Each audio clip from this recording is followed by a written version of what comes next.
नमस्कार दोस्तों, कैसे हैं आप सभी। दोस्तों, आप ही में से काफी सारे लोगों का कमेंट आ रहा था कि सर मैंने जो है एनओसी ले ली है, चाहे मैंने खुद से जाके ली हो या जो है मैंने अपने फ्रेंड को भेजा हो, लेकिन फिर भी जो है मेरे अकाउंट से होल्ड नहीं हट रहा है। क्या हो रहा है ये और ऐसा क्यों हो रहा है, तो वही आज मैं आपको आंसर करने वाला हूँ कि एनओसी आपको मिल गई है फिर भी आपके अकाउंट को होल्ड नहीं हटाया जा रहा है, या आपका जो है फ्रीज जो है वो भी नहीं हटाया जा रहा, तो क्या आपको करना चाहिए। देखिए, ऐसा बहुत बार होता है। ऐसा इवन हमारे साथ भी हुआ है कि जैसे हमने किसी को एनओसी दिलाया और उसके बाद जो है कम से कम 6 महीने 4 महीने लग गए उस होल्ड को हटने में।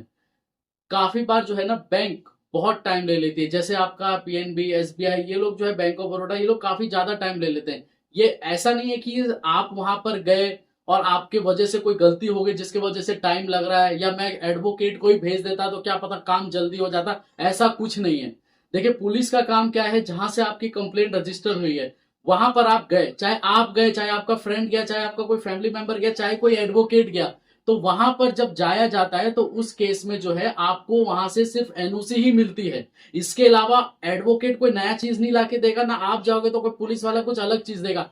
दोनों को सेम ही चीज देगा। तो इसलिए जो है आपको करना क्या है कि आपको जब वहां पर आप जाते हैं तो उस केस में जो है आप वहां पर जब पहुंचते हैं जिस भी पुलिस स्टेशन में जहां से आपका कंप्लेंट रजिस्टर होता है, तो उस केस में जो है आपको वहां से सिर्फ एनओसी ही मिलती है। और जब आपको एनओसी मिलती है तो उस केस में आपको करना क्या होता है कि आपको बैंक में एक बार वेरीफाई करना पड़ता है कि आपके पास एनओसी आया कि नहीं। जब बैंक वाले कह देते हैं एनओसी आ गया, तो उसके बाद आपको जो है थोड़ा सा वेट करना पड़ता है, एटलीस्ट 1 वीक या एटलीस्ट 4 to 5 डेज या 10 डेज आप मिनिमम वेट कीजिए। अगर आपका अकाउंट डीफ्रीज नहीं भी होता है ना, तो आपको सिंपली क्या करना है, आप अपने ब्रांच के मैनेजर के पास जाओ। अगर वो एक्सप्लेनेशन जो दे रहा है कि क्यों डिले हो रहा है, तो वो तो ठीक है। अगर मान के चलिए वो एक्सप्लेनेशन नहीं दे रहा है, आपसे बात नहीं कर रहा, तो सीधे आप आरबीआई में कंप्लेंट डाल दीजिए।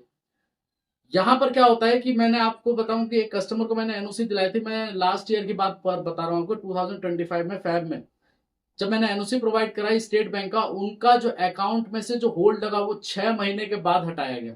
आप वो सोच लीजिए, एनओसी कब मिली, फैब में। और उसके बाद जो है बैंक वाले डेली उसको अपडेट देते रहते हैं, हाँ हमने आगे टीम को फॉरवर्ड किया हुआ है, वहां से रिवर्ट नहीं आया, आगे हमने टीम को फॉरवर्ड किया हुआ है। ऐसे बोलते बोलते बोलते 6 महीने गुजर गए और 6 महीने के बाद जाके 82,000 का वो होल्ड हटा। क्यों?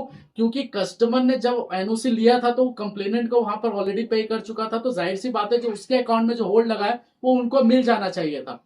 तो इसलिए जो है अगर आपके अकाउंट में कोई होल्ड लगा है या लीन लगा है या फ्रीज लगा और एनओसी आप लेके आ चुके हो, चाहे आपके थ्रू, चाहे आपके फ्रेंड के थ्रू, चाहे किसी एडवोकेट के थ्रू, आप तीनों जो काम करोगे एक ही काम करोगे। उसके बाद जब एनओसी मिलता है तो काफी बार जगह आपको 5 महीने 6 महीने लग जाते हैं टाइम होल्ड हटने में। और जहां तक रही बात आपकी फ्रीज की, अगर आपके अकाउंट को फ्रीज किया गया हुआ है तो उस केस में अगर बैंक ज्यादा टाइम ले रहा है तो आप आरबीआई में कंप्लेन कर दीजिए, ताकि जो है आपका अकाउंट जल्दी जो है डिफ्रीज हो जाए। इसके अलावा अगर आपको कोई भी डाउट होता है तो आप दिए गए नंबर पे कांटेक्ट कर सकते हैं।